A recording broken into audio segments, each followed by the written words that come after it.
John once lived to tell the story of the rain, sweat, glory of Mike, checks, and men who fight the destination we were destined to end. Left the writing on the wall in the halls of the Nippon Khan. Others transformed, majority Decepticons. But my conception of the walk. It's episode 58. Yes, sir. I don't know if you did your research on 58s, but this is the Cal Raleigh episode. I'm just gonna override you because the past 10 episodes I think have been the Cal. We should just rename this the Cal Raleigh podcast. That is true, but the best 58 is probably Luis Castillo, and I want to throw him a little sprinkle of flowers because Castillo's been an all-star for the Mariners, and he has pitched pretty well this year. He's kind of underrated, but it's hard to ignore Cal Raleigh right now. So, well, even bringing up Luis Castillo, you sent me a great article by Jeff Passan on ESPN, and one of the stories that Passan wrote about Cal Raleigh was when he signed his extension, he interrogated the Mariners front office on what was going to happen with the future of this team, and one of the questions was, are you going to keep these pitchers together? Right. And the Mariners didn't trade Castillo. Now, they didn't trade him because of Cal Raleigh, but I think it does kind of give you a little insight on the mindset of like to win the World Series, we need to keep this pitching core together at a minimum or improve upon it. Right. I was at the Giants game last Tuesday watching Robbie Ray face off against Taijuan Walker, and I was thinking, man, Ray's having a great season right now.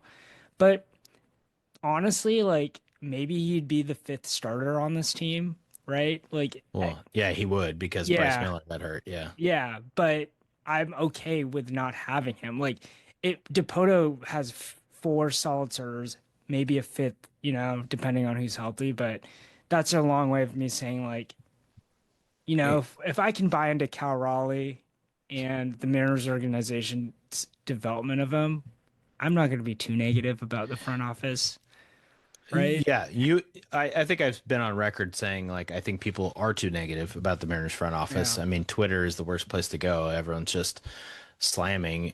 But I will disagree with you on the Robbie Ray. They traded him for Mitch Haniger, who's not on the team, who they're paying. Yeah, they're paying. So it would have been better to have Robbie Ray in that case. It's different when, like, okay, you got rid of the salary and you're using it somewhere else. They're using it to pay Mitch Haniger, who's not playing baseball for them. So that's not a good one. Yeah.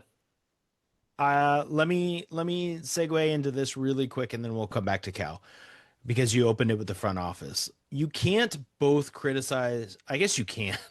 I choose not to slam them too hard because they're incredible at drafting and developing, right? So Cal, Logan, George, I'm going to throw my hat in the ring right now for Cole Young.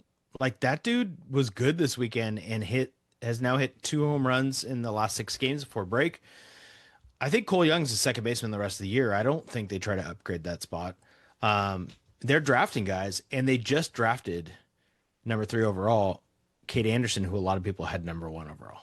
So, and you just brought up the Haniger trade, which, it's a great example, but I will say that Dipoto's actually got a decent trade record. Look at the All-Star roster, right? Traded for Andres Munoz, then developed him. Traded for Randy Arozarena, who's definitely paying off right now, right? Yeah, people are like, well, they never trade for big bats. They traded for Randy Arozarena, and they gave up guys who we'll see. But you go back to the Castillo trade. The guys they traded were big prospects, and this is going to segue as well, right? So Noelvi Marte is playing for them and having a nice year, but he's also been hurt, and he's been suspended for 80 games last year for steroids. He's the big prize in that trade. You take Castillo over him 10 times out of 10. Yeah. So you're right. The trade has been good. They got lucky in this draft. I wrote about it on our C-Town Sports Substack, by the way. C-Town Sports, Wait for It Seattle podcast. Here we That's Brian. I'm Kevin. But getting Kade Anderson at number 3, who's a lefty who throws 97 from LSU, by the way, 150-something strikeouts on 113 innings. And won a championship and most pitched in player. The championship game, yeah. Yeah. The dude is legit, and they've already said he's not pitching this year. Love it. Pitched a lot of innings, a lot of high leverage, stressful innings. So he's not pitching until spring training. Perfect. I mean, he'll go to Arizona and, work on stuff, but he's not pitching on any minor league team this year. But he could be up next year. They've already said it. They're like 26 or 27. I'm like, let's go. Yes. So I'm excited, and I think I can hold this excitement, but I do want to pump the brakes. I do not want the Mariners front office to make any decisions banking on him being in the rotation next year. Like, I just think it's a mistake. I think you act like I don't want them to trade any of these pitchers away that they have right now. Well, I think me and you agree on this. Like, we've been on the same page since you double down on your strengths. Like, I don't want them to trade Bryce Miller. I don't want them to trade Luis Castillo. I just think it's a good rotation, and you don't want to break it apart. Yeah, it's really hard to trade one of them now. Miller's value is going to be pretty low. I mean, you can't trade Miller. He was in a ESPN projected trade, a massive trade for Ronald Acuna, which, by the way, I would absolutely trade. Okay, so that's almost everybody. That's the exception to my thing. But the Bryce Miller thing, I'm like, who's going to trade for him? He's been on the injured list twice this year with, it looks like it could end up being Tommy John surgery, right? So, like, I don't think anyone's going to trade for Bryce Miller. And I don't think the Mariners would want to trade considering what the return you'd get, right? So right. If he's left alone. If he's part of a trade for a bigger player, like the Acuna trade, you can go Google it on ESPN, then sure. But to your point, I'd rather trade a prospect arm, although I'm really reluctant to trade Ryan Sloan, who they drafted last year. He looks nasty. Because to your larger point, having a bank of young pitchers that are controllable and low salaries is awesome. Then it turns into this. Do the Mariners finally have an identity besides just, being losers, right? Like, if they could just start this machine of having good controllable pitchers and just kind of base your roster construction around this, like, you'll have a rotation of cheap young arms, and then you can go pay Julio Rodriguez, and then you can go pay Cal Raleigh, and who knows next. Hopefully Randy Arozarena, they can extend him. He's arbitration eligible. They have control of him, but they could extend him. Yeah. I think he and Julio get along really well. It's really cool. Julio gave up his spot in the All-Star game. Randy ends up taking it. I don't think Julio necessarily knew that, although it sounded like they talked about it, like it was a possibility. So, yeah, could they do that? To your question, I went on a little tangent. Yes, they do have an identity, because if you read the draft analysis of Kade Anderson, they're like, oh, man, this guy, the number one prospect in the Mariners pitching lab is what they call it. They're like, it's a perfect fit. And he even said it. And Logan Gilbert texted Kade Anderson right away. So I think their identity is young starting pitching, and that they develop these guys, and that's where you want to go be if you're a young starter. Yes. So that's cool. Do you think Jared DePoto listens to the podcast? Because you asked me. Yeah, you asked me. You said, who do you want, Kev? I said, college arm. And who did they pick? I read your article. That's true. But he kind of fell to them, Jerry DePoto could go one of two ways. He could absolutely listen to the podcast. Like, I could see him being obsessive and listening to every content about him or the Mariners. There's no way. Or he doesn't have time for that. No, it's one of the two. Absolutely not. We'd be like the last podcast you listened to. Wow. Way to really get the listenership up. All right. Well, that was a good intro talking about the Mariners. That covered some of the stuff I wanted to talk about. But I thought what we would do, Kev, is maybe our way to talk about things this week is, I just thought, my kids have been younger grade, and sometimes teachers give them sentence starters. Yeah. And then you fill in the sentence, right? So our sentence starter is just one sentence over and over. We got to talk about. Yeah. And I say it in the way of like, this is, we don't always get big news in July. So we got to talk about Cal Raleigh just won the home run derby, Kev. Yeah. I was half watching until it was his turn in the first round. Yep. And when it was finally his turn, it's nice because you know what he has to get to. And so it was around 21 was the ceiling. And so if he got to 21, he'd be in it. Of course, he hit 17 in ties. Yeah. And so I'm watching this telecast, and no one really knows what happens when there's a tie. Well, there's a tiebreaker, which is Distance, right? Distance, and he gets in by like less than a foot. Yeah, and the broadcast originally, I think, said the other way. I had it muted, but yeah, my sister and I were watching as we were watching my kids play tennis, and she's like, they have the same longest distance. Brent Rooker and Cal Raleigh. She's like, I think they have to do a swing off, which they've done before, but they changed it obviously with StatCast. They can. I think they should change it back because you'd rather have a swing off. Yeah, that would be if cool. you have the same amount of home runs, That's a good point. I guess it's fair. And someone posted it on X, and I totally agree with this person that I think you do the swing off. You don't StatCast. It's great, but I accidentally at one point changed the telecast to the StatCast version. And so I was complaining to Christine because I was seeing like, why am I seeing a lightsaber every time Cal Raleigh hits a home run? That's so funny. I like the broadcast so much better. God, the ESPN one, the ESPN one was like you were drunk at sea. Like the camera just kept following and you didn't know if it was going out or not. You couldn't track anything, and most of social media agrees with me on this one, Kev. People were pissed about ESPN. So they liked the lightsaber thing. Yeah, because they just had one camera on them hitting homers, and then the other was like a computer screen showing where it was going, but not a camera trying to track the ball in the outfield, and then watching two kids crash into each other in the outfield, which is entertaining. But what they need to do, which they've probably have done in the history of home run derby, is have like a kid cam, like just mic up one of the kids. Well, do you remember in Seattle when the kid got like nailed or he got hurt on the Vladimir Guerrero one? That's scary. Oh God, scary. Dana was there with Felix, my son, and they were like texting, like, "Is this kid alive?" They had like cart him off. Oh anyway. No! And that's what everyone was fearful about with O'Neal Cruz, because this guy's hitting absolute swamp rockets all over the field. He hit one 513 feet. Yeah, and you get the little bonus. So my one takeaway from this whole event, and actually, like, it started this morning when you sent me the article. Yeah, Cal Raleigh is definitely in the mainstream now. Yes, but he's like a star. He's a star. Well, did you see the video of him going into the locker room and all the NL All-Stars greeting him? Yeah. And they're all wanting to shake his hand. Like he obviously knows some of the guys. He gives Robbie Ray a hug. Yeah. And then, my heart be still. Gino Suarez is like, everyone wants to be Cal Raleigh.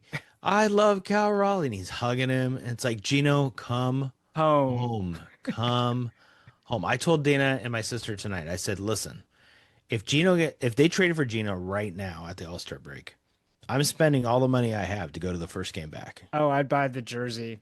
And Dana's like, save up for a playoff game. Don't go to that game. I'm like, no, it means more to me. Gino Suarez I said this on the podcast.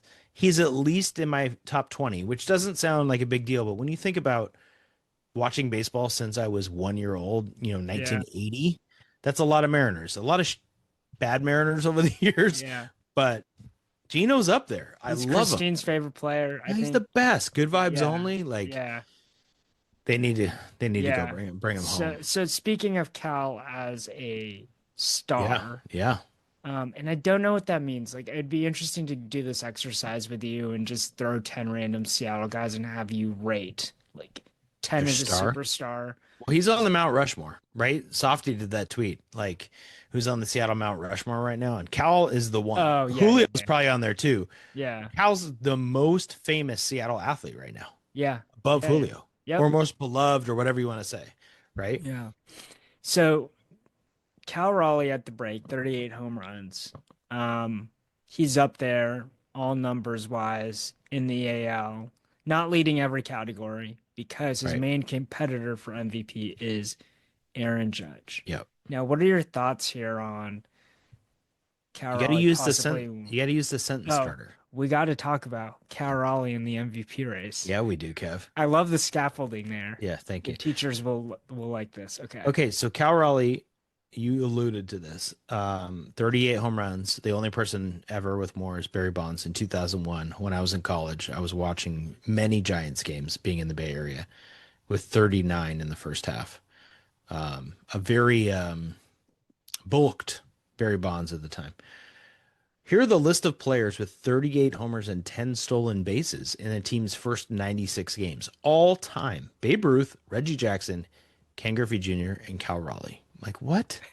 So yeah, we are talking about it. And here's what's great. And I agree with Mariners Twitter on this one.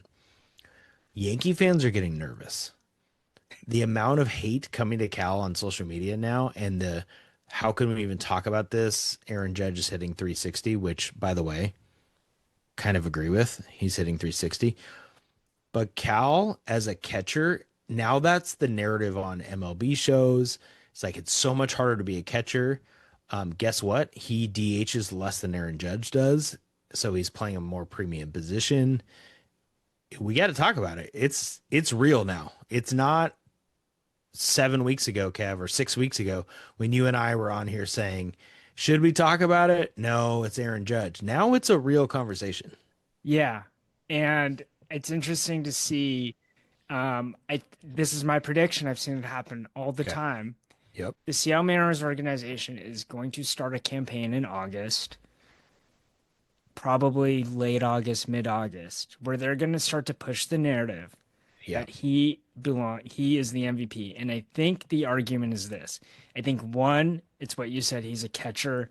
He plays durable. It's hard to have this level of production, and it shows. He's breaking every catcher record there is that has to do with hitting in a season. Number two, I think the argument is going to be he's leading the pitching staff. And so what they're going to say is because the pitching staff is so good, Cal Raleigh has to have something to do with it. He's a platinum glove winner too. Except right? for Luis Castillo, who has Mitch Garver catch for him. That's still a thing, right? It's switched, I think. Now. Okay. So it's weird. Garver's catching for Logan Gilbert now. Okay, interesting. So it's switched, which I don't know why, because Logan and Cal are really close. Yeah. But since Logan got off the injured list, it's been Mitch catching Logan. So I don't know. Yeah. Sometimes I think Cal's better defensively than Mitch Garver. When you watch Mitch, he this is, my analysis. He seems to stab at the ball a little bit more with and you don't want to do that as a catcher. I mean, he's does fine. I haven't looked at the metrics, but Cal obviously is one of the best. So I wonder with Logan's stuff, because he has more swing and miss stuff, if they put Mitch there because he doesn't need to frame as much because guys swing and miss more. Yeah. Do you get what I'm saying? Yeah. So whereas Castillo's swing and miss stuff has gone down, he's still getting decent strikeouts, so you need more pitch framing because of the run of his fastball and stuff. This is my theory. Yeah. If the Mariners are listening, and this is true, can you hire me? Thank you. So my last point is that, and this is related to the first point, it's kind of the Edgar Martinez argument. Edgar Martinez is the best DH to ever play the game, therefore he belongs in the Hall of Fame. Cal Raleigh put together the best season a catcher has ever put together, therefore he deserves to win the MVP, is what I'm saying. I think my last point, I totally hear what you're saying. Yeah. This is an NBA argument. I hear a lot on the Bill Simmons podcast, and it's played out very true. Narratives matter. So, for example, Jokic doesn't win the MVP this year, and Gilgeous-Alexander deserved the MVP, right? Just like Judge or Cal deserved the MVP. But people just didn't want to vote for Jokic again. Giannis had this problem before when he won MVPs. They just stopped voting for him, even though he had the best stats, because there's a narrative for somebody else to win the MVP. Voters get voter fatigue. Aaron Judge has won it twice, I believe. Yes. I don't think it's back-to-back. Is it back-to-back? I don't know. You're asking the wrong I think he won last year for sure. So, are they going to vote for Cal? Some people just because they have fatigue with Aaron Judge, which isn't fair to Aaron Judge. But if they're close, that has mattered in the NBA. I would have to go back and look in baseball to see how much that has mattered. I feel like it's less so in baseball, but it could matter this time. So Cal Raleigh just won the home run derby, so he added that to his home run derby 2025 resume. His second round, as I'm watching on my phone, sitting on a grassy lawn, was awesome. He was hitting some tanks all of a sudden. Yeah. Yeah. So, and his third round, I mean, he crushed Cruz in the final. You get the too, tingling sense as a Seattle Mariner out. fan. You've seen so many of his home runs that I could just tell from the swing whether it was out or not. And it was Cal Raleigh, so he has a certain way to do it. And it was cool. He switch hit. Like, it was just, it's rad. Cal is rad. I mean, there's not much you could say. I would say one thing before we get off the Mariners. I know it's a lot of Mariners, but what a wild road trip before the All-Star break. They get swept in New York. One of the most painful regular season losses that I can remember for the Mariners. 5-0 lead. Brian Woo's got a no-hitter going into the 8th. Yeah. They lose in extras with Brash and Munoz giving up the game. Munoz is tipping his pitches, which, by the way, I didn't put 2 and 2 together, which I feel dumb about. But I'm like, why is Trent Grisham waving his arms? He's definitely signaling something. And I didn't think like he's signaling slider. Did you see this? No, I didn't. So did someone figure this out? So Trent Grisham's at second base and does this. He waves his arms when it's a slider. And then he doesn't wave his arms when it's a fastball. And everyone knew. They asked Cal after the game, and Cal's like, yeah, they found out he was tipping what he was throwing. So they were telling him what was coming for Munoz. Yeah. So it's actually awesome in some ways that it happened, because Munoz has already said, I figured it out. He pitched in Detroit. It was fine. He didn't have a guy in second, I don't think, but it's good for him to find the tip. It was weird how obvious Trent Grisham was of the Yankees. Like, his arms, huge waving arms. But he's tipping at pitches, and with all that said, Munoz had a third call strike that wasn't called.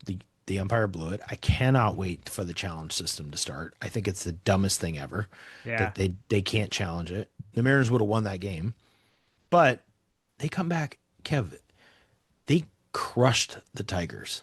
Yeah, the best record in baseball, right? And Tarek Skubal, who is 10-1 against everyone who's not a Mariner team. And he's 0-2 against the Seattle Mariners this year. The best pitcher in baseball. Yeah, I mean, and what? And one of the reasons why is we got to talk about Julio. Thank you, Kev. Nice job. Great segue. Okay, I got one for you. 17 total bases, 4 walks, and 2 steals in a 3-game series. In the history of baseball, this is Mariners PR, put this out. History of baseball, modern era, so they don't have it for old ones. Bonds in 87, Mike Schmidt in 1975, Julio this weekend. Only 3 people have ever done it. Do we just have the ghost of Barry Bonds? I know. Infiltrating the bodies of Cal Raleigh and Julio Rodriguez? I'll take it. Julio's awesome. Old school Bonds without the steroids, and Cal Raleigh is new school, or no, latter end roided up Bonds. Yeah, exactly. His dumper's roided up. Julio is not roided up. He looks the same. But he finally hit pitches that are in the middle of the zone and wasn't missing him. And he was hitting absolute nukes out to left field. And then he hit a Oppo 1-2 pitch for a home run in the 3rd game. And not to mention, Randy Arozarena, Kev, has the most home runs in baseball since June 30th with 9.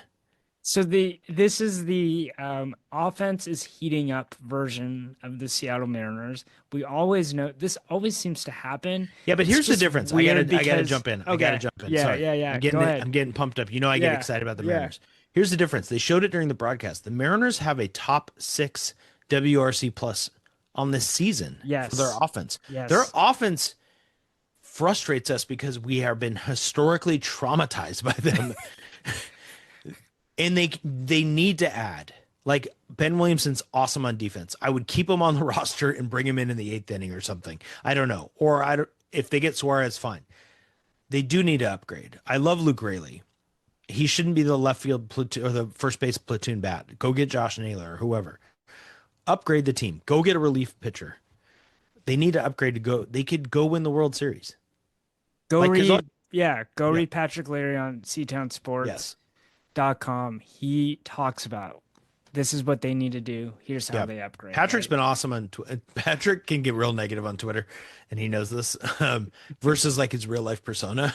But the one thing he's consistent on all the time, because I read a lot of his tweets, is they should absolutely not be sellers. There's all these people who are like, the Mariners should sell. There's 6 games of how many games of 500? 6 games above 500. They're in the playoffs currently. They're only 5 back of the Astros. Play the Astros first 3 games out of the break this weekend coming up. It's going to be fun. This following weekend. I have to say one more thing about the Mariners. to Patrick's point. I don't understand. I think people who want to find like penny stocks and then hold them and say like, look at what I invested in, are the same people who are like, don't trade any of these prospects. If there's ever a time for a franchise to trade like the Colorado Rockies should not be trading prospects, right? Yeah. You know what I'm saying? The Mariners should absolutely. They have 9 players in the top 100. They just had a great draft by all accounts and purposes. Why wouldn't you trade prospects? Now is the time. So this is what we're used to. Maybe take me back 10, 15 years. Yeah. For a long time, it was, okay, we're going to give up our prize. We're going to give up Adam Jones. It's Adam Jones. Bedard, Adam right? Jones has traumatized Yeah, this is a lot just of people. the example. But here's the difference. Yeah. We are stockpiled.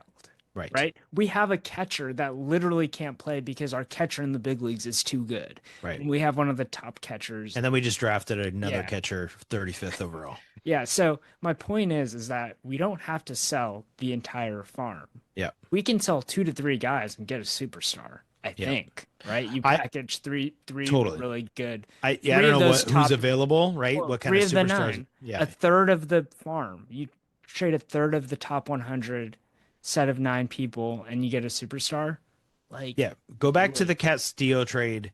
People were freaking out even then.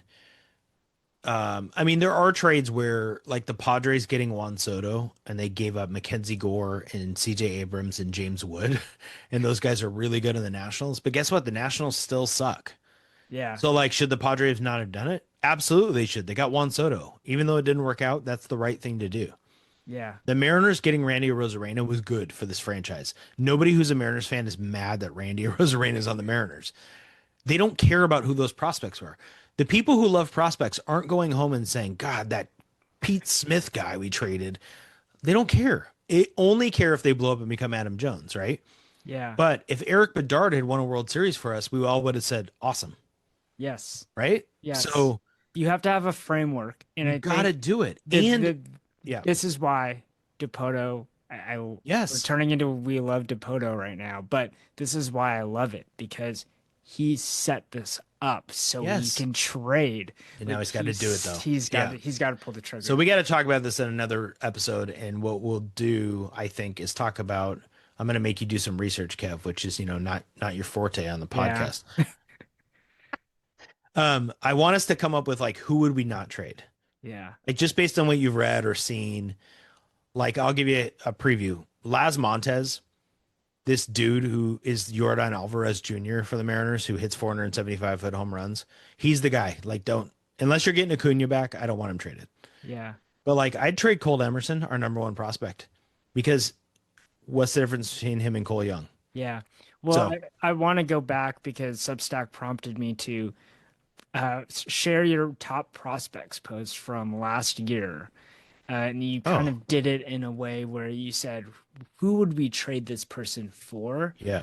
I'd love to talk that out with you. Yeah. And see like what the level is. So we're getting closer to the I'm thinking we need a top 10 prospects post also. I know Patrick has kind of his version of it, but with the draft and everything, that'd be interesting to put up our version as well. Yes. As trade deadlines coming. Yeah. You ready for my next transition? Yeah, we got to talk about it. Speaking of acquisitions, we got to talk about. You're so good right now. The official. Kev, how much do they pay you to do your job? Like, you must be so good. This job or the other one? The other one. The lawyer one. The lawyer one. They gave you a lot of money for that? You know, sometimes I question why they let me do that job. Wait, I want to do Kevin's disclaimer. This podcast is not sponsored by his law firm. Okay. We got to talk about Mia Fishel, Kev. Let's move on to her. She's more impressive than both of us. Yeah. Who's your favorite UCLA Bruin of all time? Oh, God, Kev, you're just on fire. The reason why I ask is because Mia Fishel played for the UCLA Bruins for sure did. 3 years. I mean, like, it's not Bill Walton. Like, I didn't watch him, right? You know, or Lou Alcindor or whatever. You know a UCLA Bruin that I loved in college was Russell Westbrook. Yes. He was so good at UCLA. He was so fun. Jason Capono annoyed me. That was my area, like the headband shooter. Troy Aikman? I don't know. Anyway, Mia Fischel's pretty good UCLA Bruin. So who's Mia Fischel for those who don't follow maybe soccer or the Seattle Reign? This is a huge deal. Okay. Mia Fischel's 24 years old. She is a striker, forward for you lay people, who got drafted out of college to go to the Orlando Pride and said, I don't want to go play for a rebuilding NWSL team. I'm going to go sign with Tigres, who the Sounders have played on the men's side. And she scored 17 goals as a 22-year-old and won the Golden Boot in that league. She was the first foreign player in Mexico, I think it's Mexico, to win the Golden Boot. She then went to Chelsea, kind of a big deal going to Chelsea, where she tore her ACL, and she even said it. The roster's stacked at Chelsea women. That's where Emma Hayes, the U.S. women's national team coach, was before. And Mia Fischel, otherwise known as Big Fish, what a good nickname, has now signed with the Sounders. Sorry, the Reign, not the Sounders. She could probably play for the Sounders.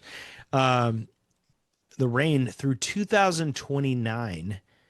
And there are reports saying it's the biggest contract in NWSL history. It could be up to $2.5 million in value by the end. Mallory Swanson had the biggest one at $2 million. So that's a lot of information. But I want you to remember a few things if you're listening. Mia Fischel, good enough to play for Chelsea on the world stage. Good enough to get a cap with the national team before tearing her ACL. 24, I'm going to repeat it. Striker. In Seattle through 2029. This is not a 1 year, let's see how it goes. She's coming to be a centerpiece with Lynn Biandalo and Sam Meza and Claudia Dickey and all this young core. Jordan Bugg, exactly. Emery Adamas and Maddie Darlene. Kev, we got to talk about the championship aspirations for your Seattle Reign.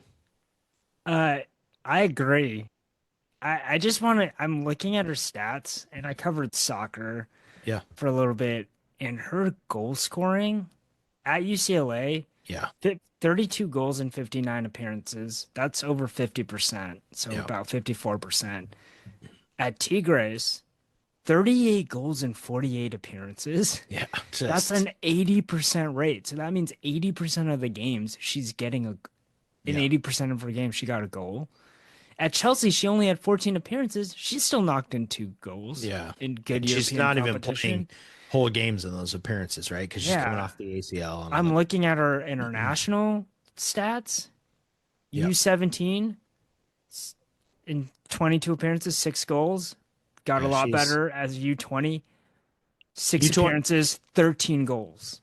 Oh my God. U20 is where she played for Laura Harvey, the Reign coach. So they have a connection. She talked about the community atmosphere in Seattle, being on the West Coast. She's a West Coast person. It's really exciting. Like, there's 2 things I want to say. First, I want to make a prediction what I think is going to happen in terms of lineup. And then I want to say everybody should go get tickets to the August 1st game and go see her first appearance. Like, go get tickets. The Reign tickets are affordable. You get great seats. Go do it. August 1st. I think it's Angel City. I think she's going to slide in, and honestly, to bring it back to the Mariners and the connection, I think Jordan Heidema, Julio's boo, is going to lose playing time here. So maybe that's why he took the time off to comfort her. That's major speculation. It could be. I think Lynn's up top, and then they're going to kind of play a very aggressive Maddie Darlene and Mia Fischel. Then you got Sam Meza with Fishlock playing however much she can play in the middle. And then you have Emery Adamas off the bench and Heidema every once in a while and Mondesir every once in a while as striker options. But this team, all of a sudden, we were talking. Remember, Kev, I said, okay, they're winning, but they've not scored more than 1 goal in like 8 straight matches.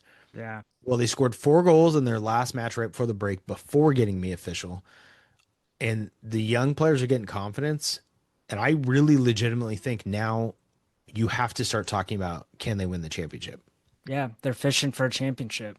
So speaking of championships, Well, you just sorry, go ahead. No, I love that.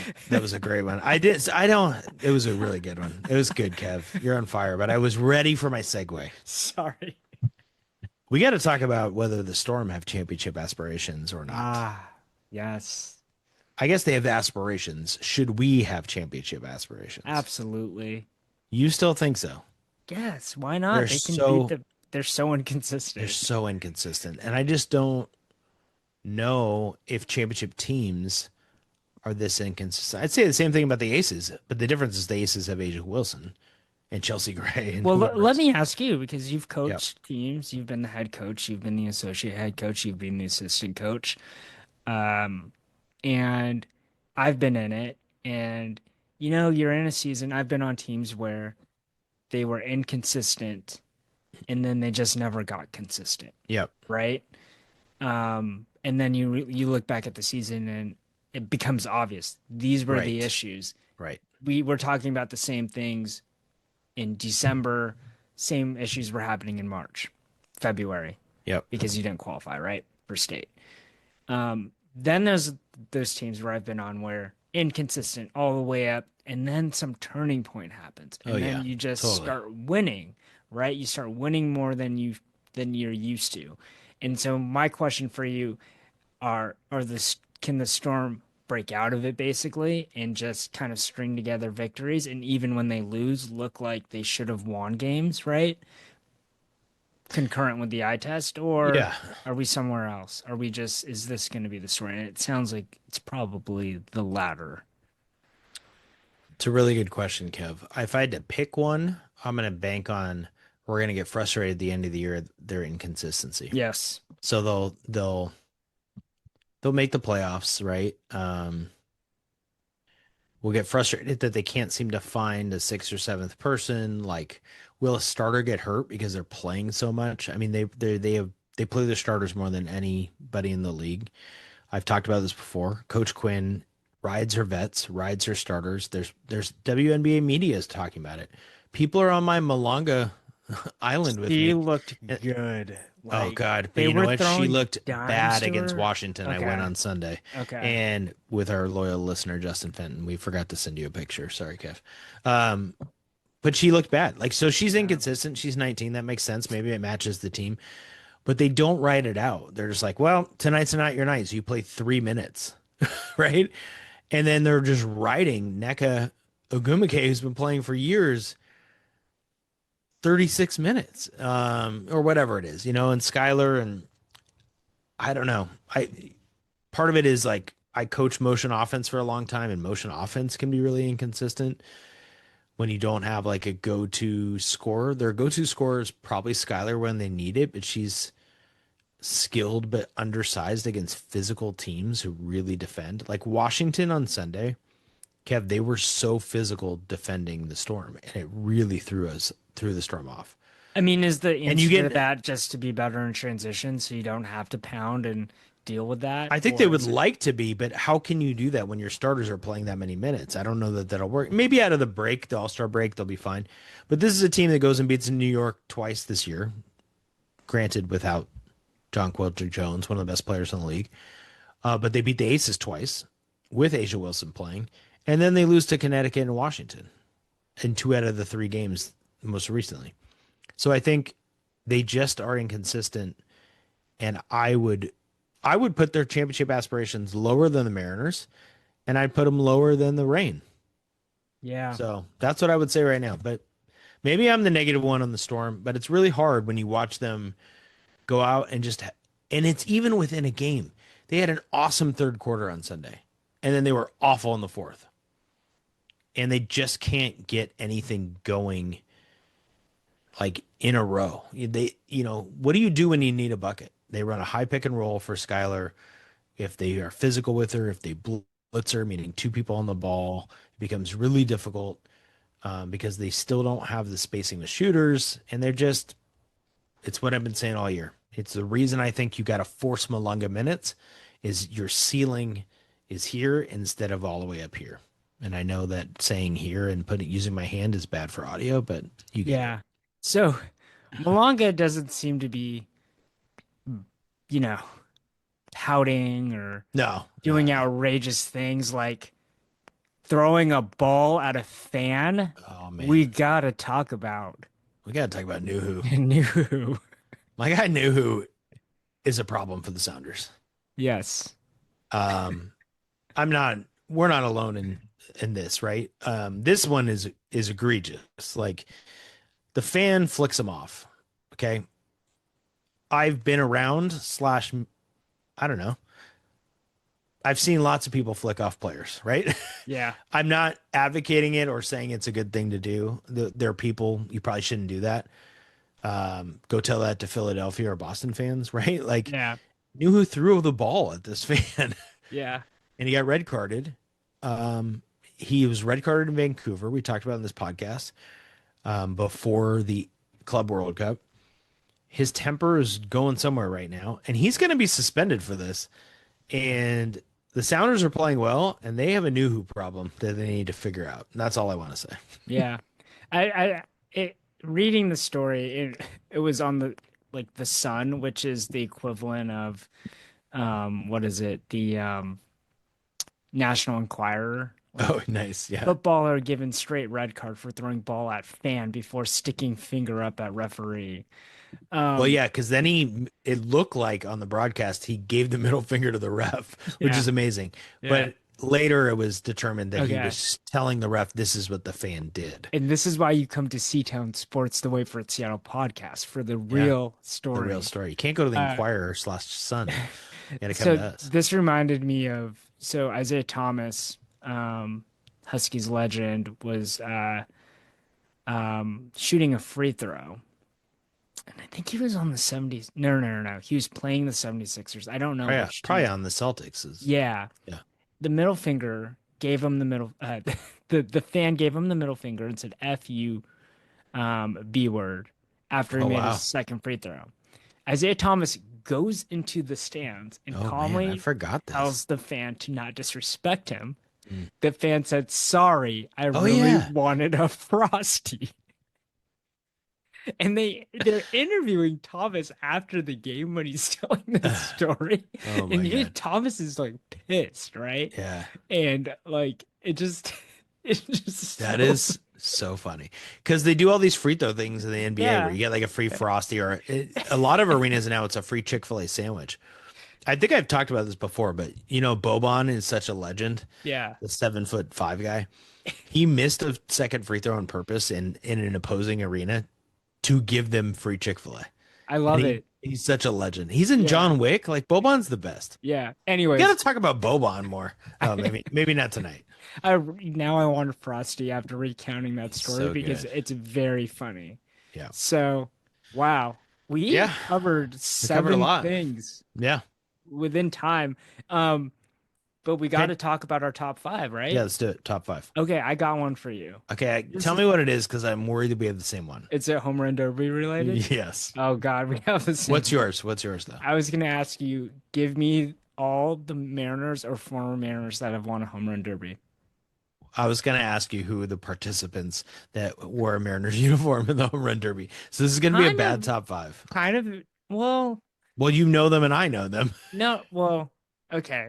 Should we just do it for the listeners? Yeah, let's go back. Like a collective one? Yeah, okay. So all right. You tell me let's start with winners. Who's won a home run derby for the Mariners besides Cal Raleigh, obviously? Ken Griffey Jr. is the only one. How many times did he win it?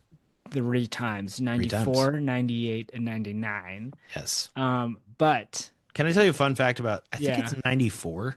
He beat Tony Gwynn in the championship round. Why was Tony?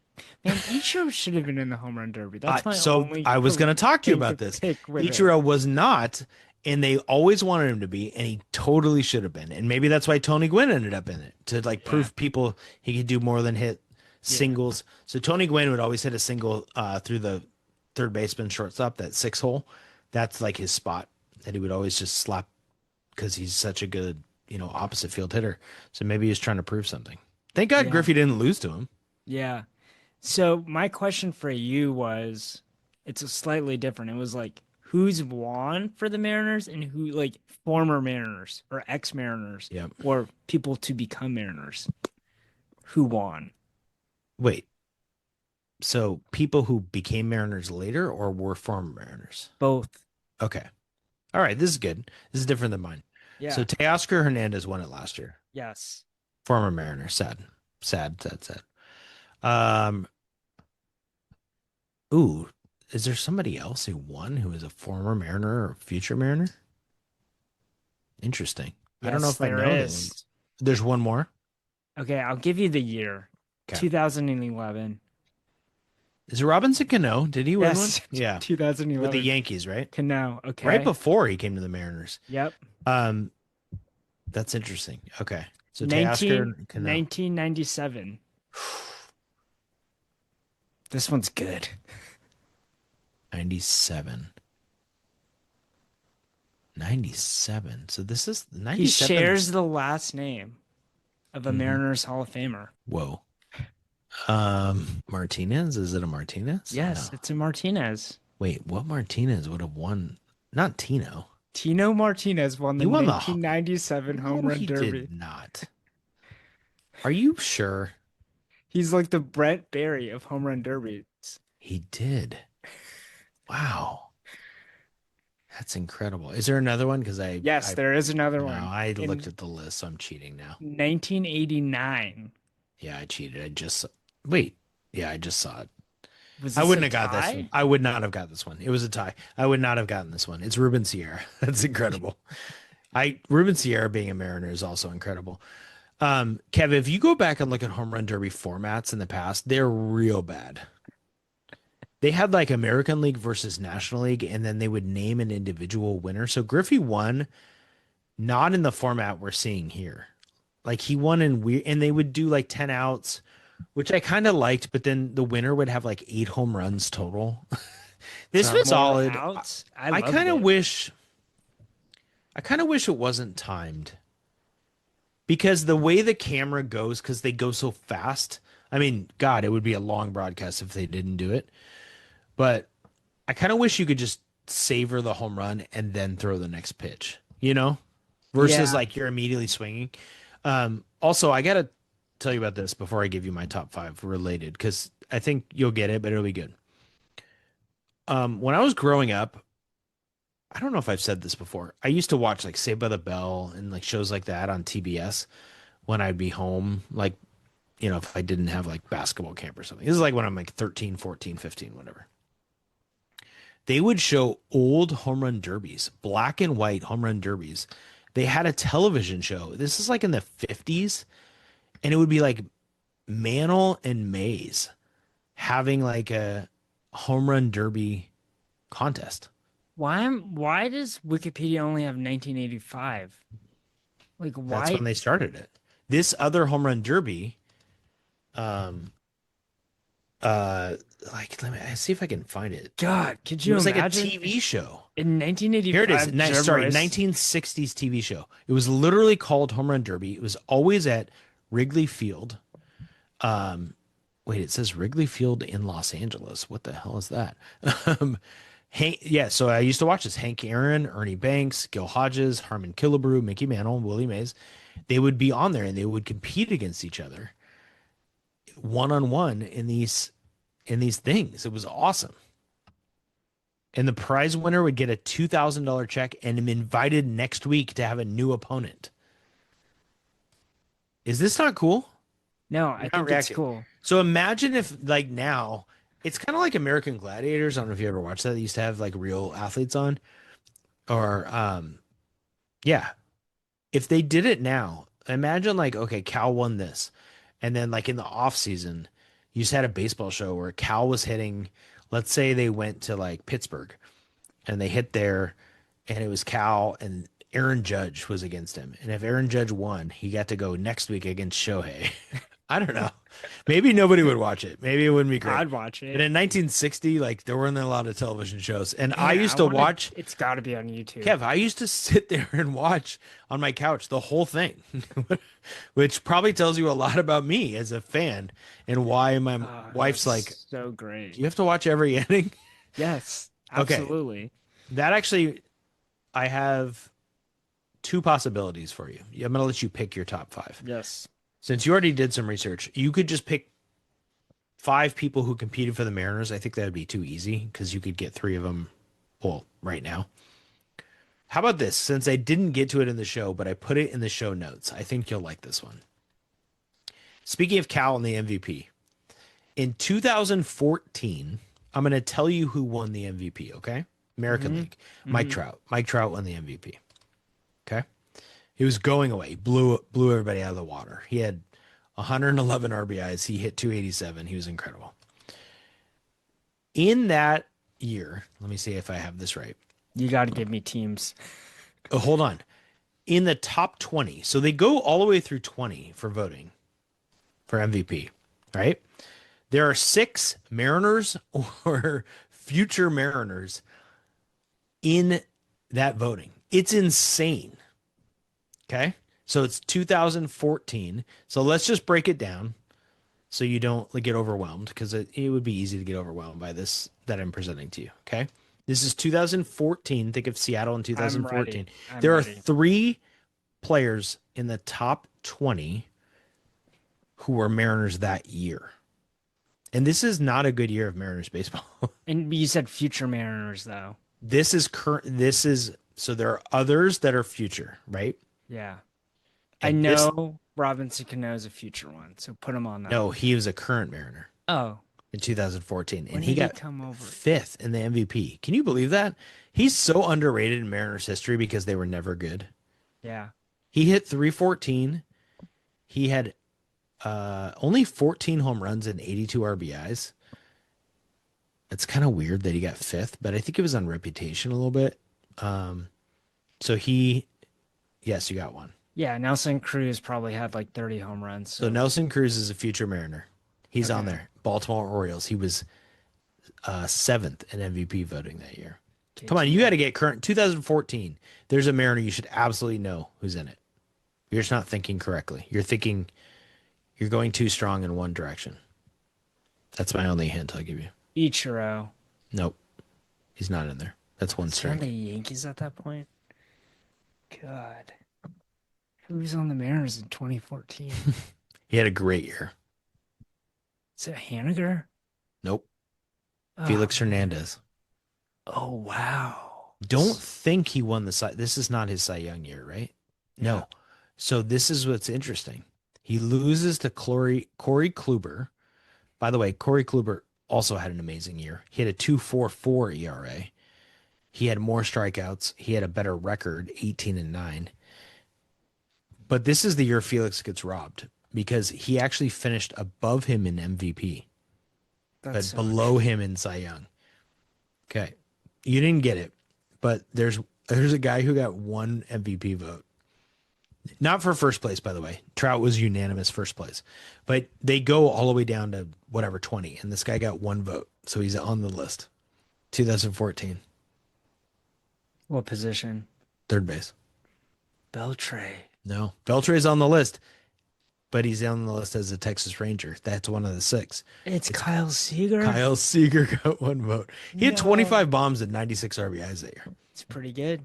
Beltre for Texas hit 324, 19 homers, 77 RBIs. He was 15th.